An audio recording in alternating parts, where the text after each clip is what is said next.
How's everyone doing? Quick question. Who saw me speak 2 years ago here on this stage? A handful of us. I talked about the secret sauce was the topic, was open source. I won't be talking about that today. I'm actually talking about AI. So I'm Brian Douglas. I'm coming out from Oakland, California. Spent a good 2 flights, so collectively about 16 hours of traveling. Thank you very much. And I wrote a lot of code, actually, with AI, so we'll get into that as well. But when I talk about making AI agents think like they're senior engineers, raise your hand if you're using AI right now to write code. Raise your hand if you use it as a co-pilot, so you write code together. Raise your hand if you let it write code without even touching the keyboard. All right, yeah, we can get 2 hands for that. All right. I actually go by bdougie. That's my GitHub handle, pronounced bdougie. And that's actually my site. So all my socials are specifically on my site as well. I've actually built this using AI. There's going to be a trend here. So you'll see that again as well. But I did mention I stood on the stage last year and I called myself the burner boy of open source. Might still be true, I'm not sure. But I also talked about a product which was OpenSauce. So OpenSauce, since we spoke last, we actually gifted it over to the Linux Foundation. So the Linux Foundation purchased it, now it's embedded into their product. So if you're part of the Linux Foundation, LFX Insights, a lot of that, actually not a lot of that, part of that was inspired from OpenSauce as well. So definitely if you go to any LF events, CNCF, KubeCon, leverage that platform. I've also built something, I vibe coded actually. Who vibe codes? Actually, we had some hands about that, yeah. So I actually vibe coded because I wanted to test how far you could take building software with just using AI. And so I ended up building this product here called contributor.info. And it took me about a weekend to get the first prototype. And then it took me about a month to get a fully functional product. And I'll talk to you how I got to that point. But it's a bunch of data around open source projects and contributor information. But we're in a current state right now. We're in 2025. The last couple years have been really interesting. We've got a lot of tech layoffs happening over in the States and in Europe. I imagine folks who are working remote for companies are feeling that as well. There's a lot of instability. And a lot of that instability, and this is a chart that actually had generated from ChatGPT based on the data that's out there on all the tech layoffs. But what's interesting about these layoffs is like, yes, we're all affected, but there's a whole nother industry that's completely up and to the right. And this is going to be our up-and-coming AI native, AI first style companies. These companies are hitting $100 million worth of revenue within months, so in less than a year, which is absolutely insane, not normal. So where we have like one hand, companies are laying folks off, they're struggling, can't really keep the entire team together. The other half is these AI companies have nothing but energy and money. So just want to point that out. There's a distinction. And that distinction is 2022. I actually tweeted this out on my X. And there's the difference between a company before 2022 and a company after 2022. And it is definitely a world where you can now do more with less. My journey actually started in a very similar fashion. I graduated 2008 with a finance degree at the University of South Florida, in Florida, where I'm from.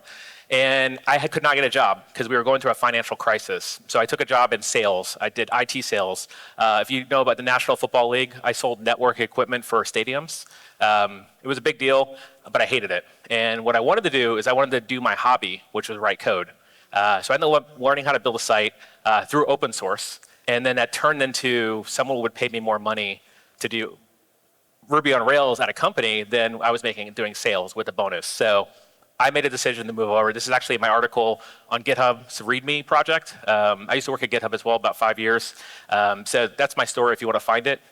But the one thing I actually learned from that journey was I learned how to learn. And that's like a weird thing, like what does that mean? When you learn how to learn, you know how to solve your own problems. You know how to go Google for your own things on Stack Overflow. But what's happened in the last 2 years is like Stack Overflow is not a thing that shows up organically for us anymore. We're now going directly to the Copilots and the ChatGPTs and et cetera. And now we have at our fingertips, we can almost do just about anything. And I mentioned I was on a flight for about 10 hours to come from Washington, D.C. to here, and I built 2 apps. And I barely had Wi-Fi. And the beauty of this is like I didn't have to think about, oh, how do I run this server? How do I deploy this thing? Like I can actually build a sandbox environment that talks to my machine, that I can put in the Docker container, that can ship once I touch ground and get stable internet. So I ended up walking through one of these apps yesterday in a workshop, and this workshop's actually on GitHub. So if you did not attend my workshop, this workshop will show you how to build a performant web app, progressive web app, using local first chat. So we actually use local first authentication in your browser. And the beauty of this is like, it actually tells you when you're connected. So if you have no internet, you can still send messages. It just caches it locally. So we had a lot of fun, and we had a bug with Android, because I don't have an Android. And I ended up fixing that right after. Actually, I got to mention this. Everyone who was in the workshop with me, the bug's fixed. So anybody who has Android can now chat local first. We were using UTF-8. I ended up chatting with my agent, and turns out UTF-16 is a thing, and I ended up fixing it without Google. So I actually work at this company called Continue.dev. We build customizable AI agents for coding. And I say we, you build it. So it's a platform for you to put different tools, models, and blocks to build your own agents. So for your specific, like, we just had Thea, who was talking earlier for Eclipse. That specifically, like, Eclipse is great for Java and like shipping Android apps and beyond. But if you have a use case of like C++, or you're using like weird languages, or you have your own models that you're trying to train yourself, we provide an open source platform. Everything's open source, and you can build on top of it. So definitely check it out. There's a GitHub repo as well, and I'll show that later. But I wanted to talk about this when we talk about getting our agents to be senior. I want to talk about continuous AI. So we know CI/CD, which is a continuous integration. Your tests run when you push up to GitHub. But continuous AI is the idea of, well, there's a definition here, specifically intelligent automation within your developer workflow. So you let your agents go do things, and then you sort of intervene when you need to. So Sentry can open up a bug issue, and that issue itself can get assigned to Copilot, and Copilot can open up a PR, and that PR can get reviewed by another reviewer agent. And at a certain point, you're going to intervene and be that human in the loop. But the beauty of this is that we can actually build entire developer workflows and pipelines to build infrastructure and products. And what the beauty of this is, like, I've been doing this since about 2012. I've got years and years of experience of building random like side projects, infrastructure, Docker containers, Kubernetes, front-end React sites. Like all that is basically, I'm like barely a senior engineer. But with AI, I'm like staff, because I can build up tickets and et cetera. So I want to talk about this sort of construct of what an agent is as well. So there's a lot of, I just want to preface this, agents are very new. Like we're looking at last summer is when we had a name to it. And then now we're all trying to build like sort of definitions around it. So this is our definition. Please, open source, add to it, remove it. It's for you to work with. So you've got models. So AI, machine learning models. These are models that like folks have been working on for years. Like GPT-2 is like it's been around for at least 4 or 5 years, 4 years. Now we have GPT-5 as of 2 weeks ago. These models, I think we all might already be aware of these models or of using ChatGPT. We've got that. But I wanted to actually break this down to like concepts that we can approach as we interact with agents, whether you interact with continuous agents or you interact with agents wherever you find them. So models is like your brain. It's going to basically know stuff, but it doesn't know when to do stuff. So then you have your rules. And the rules is like, if the stove is hot, don't touch it. And if you don't believe me and you touch it, you will learn very fast. So when you train your agent, you work with the agent, you basically say, stove is hot. And that's how you write in your Markdown or your YAML or whatever you have. You write it down like these are the things how we interact. We use TypeScript. We use testing. We use linting. Like that's the stuff that you sort of set up, and the agent should know to look there first. So if you have hallucinations, or if you sort of get code that you're like, hey, I tried Copilot once, I tried these AI agents, and it didn't work. Like they don't know how to write code. And it's not that they don't know how to write code. They're really smart. They're just like too smart for themselves. You ever met someone who's too smart for themselves? Well, you're probably it then, if you're not raising your hand. Just kidding.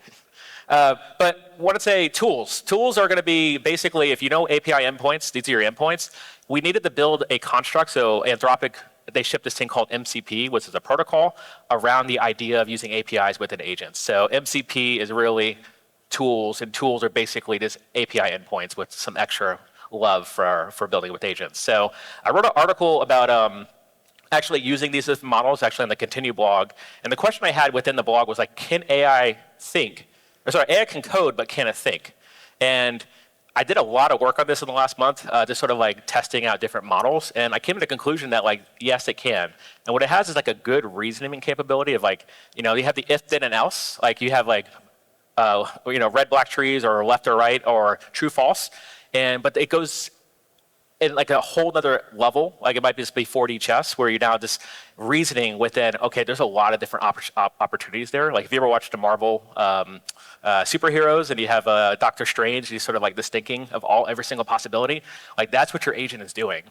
And depending on how big the model is and how many parameters you can fit in that, how far they can look at the different paths that it can do. So these are all the models. I actually had mentioned some of these already out loud, but just want to put a face to the name. Like when you see these names and you're Googling and you're trying to learn this on your own. Also, I want to shout out that my workshop explains all this within the workshop. So I specifically did a workshop that you don't have to get done within the 40 minutes we had. It was impossible, but it's a 7-step workshop to build this chat app that actually explains all the stuff we're building. And I did mention in the workshop, but I generated all that explanation with Claude. So Claude Anthropic's model, I just said, hey, I have commits.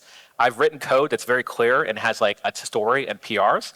Create a workshop from the code I built with the 7 commits I have. And now it's 7 steps that you can go build with. And that would have took maybe months of like trial and error and going back and forth. But now I can just apply an agent to my code base and say, hey, anybody onboarding, like any of the repos I'll show you later, all have documentation, all have scripts, all have very clear onboarding steps. Because I was thinking, hey, if someone ever wanted to contribute to this, let me leave those breadcrumbs. And previously in my past life, I had no time for that. I had to ship code and like hope for the best. So this actually continues CLI, which we actually launched Tuesday. So you're seeing an early look of it. But we actually choose between the different models, and we get to add different rules and different tools within your experience. So we have a coding extension, which like sits in your VS Code or JetBrains. And then we also have the CLI as well. And we're about 18 months old, so we're sort of now fast iterating. I mentioned that I built some projects on the airplane. So this is one of them, the other one that I built called Vibe Check. And I think there's like a paralyzing of choice. I got that phrase wrong, but what I'm getting at is like there's so many choices of models and tools and everything. So I built a tool to basically, you could vibe check different models on your machine. Because there are certain models that just don't work with code. But what I found, there's a Chinese model called Quinn, and I found that's the fastest one to use if you're offline on an airplane with bad Wi-Fi or no Wi-Fi. Quinn 2.5 is the model that's going to be the fastest. Like Quinn 3 just came out, but it's not as fast as Quinn 2.5. And if you just need a co-pilot, a companion to work code with you, you're going to do most of the work, Quinn's a good one to pick up. And I just learned that when I was just sitting in my aisle seat in the emergency row, just sort of typing away and figured this out. And I actually vibe coded my vibe check project. So I wanted to sort of illustrate this for you, which is we've got our prompt, and a lot of us are like, hey, I found this cool app that can build me apps. So I'm going to say, build me an app. And then exactly what you get is what you said. You get an appetizer. Because you didn't tell the model you wanted a website, you said you wanted an app. So what's an app? Chicken wings. So what I'm getting at, you guys call them apps here? Or snacks? So you get chicken wings. But what you want to do is you actually want to apply rules to your agent. And you say, hey, as a senior engineer, build me an app. And you're like, oh, engineer, app, application. There we go. And if there's tokens that you have to spend for the model to reason that long. And if you spend all that time trying to like get it to clear, say, hey, we're not talking about food, we're talking about code. Like build me an app, and then you get a beautiful website. So obviously you want to do, there's an idea of like no shot, one shot prompts. I don't believe in one-shot prompts. I believe in many shots. And the idea is like you want to actually coerce the agent as if it was a junior engineer and say, hey, good job there. But what I meant was this. And by the way, could you write a rule to never do that again? And that's literally a thing you can do with any coding agent today, is tell it to write a rule to never do that again. And I think we're sort of missing that feedback loop of like you do like these stand-ups or you do like engineering things or peer reviews. That's a learning experience. It's not to be berated or you to feel ashamed that you did something wrong. It's for you to learn the next thing. And code review is a way for knowledge transfer. So which it's even better if like an AI writes the code, you review the code, and then you learn exactly what happened there. And if you have no idea, the opportunity there is for you to ask the questions to unblock that. So I wrote a whole blog post about this, about the anatomy of rules. I specifically was like relearning my first language of Ruby right out of college, and I was learning Ruby specifically, and that's how I sort of wrote rules. Also, I didn't have a slide. I was going to put a slide for this, but the other thing that we got to think about is there's so many programming books that are just free on the internet that are accessible so many places in the PDFs. You can drop your entire programming book into your agent, and now it knows exactly what you're talking about. So I actually built an agent for doing test-driven development in Ruby, which is a thing that I wanted to do. I wanted to relearn, but the agent now knows it because I gave it a book. And I think what the Claude model, I think is going to be like, if you know Harry Potter, the first book, it's like this book, or the Bible is like about that thick. Like you could probably put about 100 or I think like 250 Bibles or something like that within Claude. So you could put all your programming books inside of your agent, and like you're good to go. Someone try it and tweet me out or write a blog post. I'd love to see that. So that I have this. I'm going to skip this part because it's in my blog post. But the analogy is like it's giving a baby a Sharpie inside of a museum. So if you say, hey, go write code or go write test, and now it has a Sharpie and it's just writing everywhere it can. And it's like deleting things, it's adding random things because you didn't give it any rules. You just said, have fun. And like we got to like ground our agents. If you wanted to be senior, you got to like give it a step into performing. If you don't, you have things like this, where your agent will drop your database and you have to go figure out how to do database backups if you thought about it first. And like we're now at a point where like if you haven't seen this before, you might be stuck forever. Like if you don't know how to reset a database or go get a backup, then that hurts. That hurts bad, especially if someone's counting on you and you're getting paid for this. So don't drop your database, write tests, build staging, do all the stuff that you couldn't do on your own, but now you have a companion or a co-pilot with you. I mentioned tools. One of the tools I've been using is Amplify. Amplify is a documentation site. You can build documentations and help host it.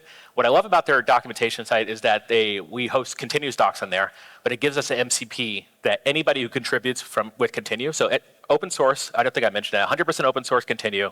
It's a protocol, anybody can build on top of that. A lot of other a lot of closed source agents are actually built on top of Continue, which is pretty nice.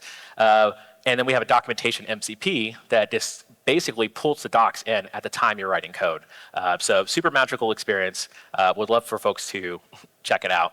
So disclaimer, the following was not vibe coded. I said vibe coded, but it was built with context engineering. Context engineering is basically providing the context. So if you have your programming book, you've got the documentation, you've got the 5 different postmortems of like how you broke the site previously. You bring all that context in, and then you say, hey, agent, let's go build this feature together, but also let's bring the context along for the ride. And I think as like a lot of us like in the room might be junior or might be a couple years in the industry, like we don't have all that context of how things work. Now we bring that context in for the ride. And I've got a ton of blog posts that I've written like literally in the last 2 months. I would encourage you to find us learning about context engineering, AI memory, definitely things that I would highly recommend. So another project I wrote, especially in an afternoon when I think it was like right after lunch, I had an idea because I think we miss out on a lot of opportunity. If we take our pull requests, we get it reviewed, it gets merged, and like we feel good and we walk away. And I remember talking to some engineers that I looked up to, and they were talking about this like hard problem they did. And I would always say, hey, do you have the PR? Like, I used to work at GitHub for about 5 years, and I asked them, like, do you have the PR? And they would give me, and I go read it. Well, pull to press basically drop the PR, and it will generate a blog post for you. Password game, we had to do SOC 2 compliance for passwords, build an app for that. Contributor.info, I mentioned that as well. Everything I do, I get reviewed through agents. We have an agent at Continue as well. I track everything to GitHub issues, just like a senior engineer would.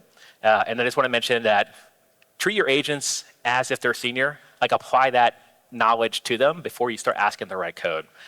So shout out to this Reddit as well, lots of information. Did mention Continue, got 28,000 stars, open sourced. Amplify Dev, sorry, I'm sort of rounding down because I do want the next speaker to have some time to speak.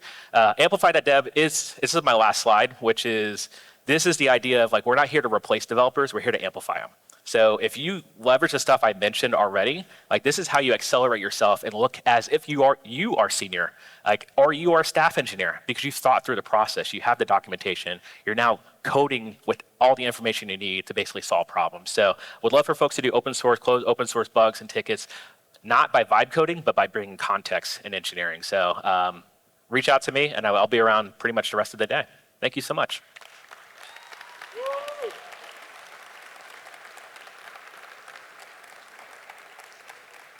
We'll take just one question before the end. Anybody? One question? All right, we have someone in front here. So where's the mic? We're opening with that. We have someone in front here. Oh, okay. Get one. Oh, right here. Hi, hi, Brian. Hey. Yeah, my question was more of like context engineering, because I think that's like super interesting. First, I'll just give like a bit of a short thing, then the question. So I built like a lot of agents and stuff like that, and there was a time when I did this experiment where I tried to use an agent to integrate with Minecraft. So essentially, I had my agent working together with the Minecraft bots, and I could just type like natural language to the agent and then to do stuff in the Minecraft world for me on my machine.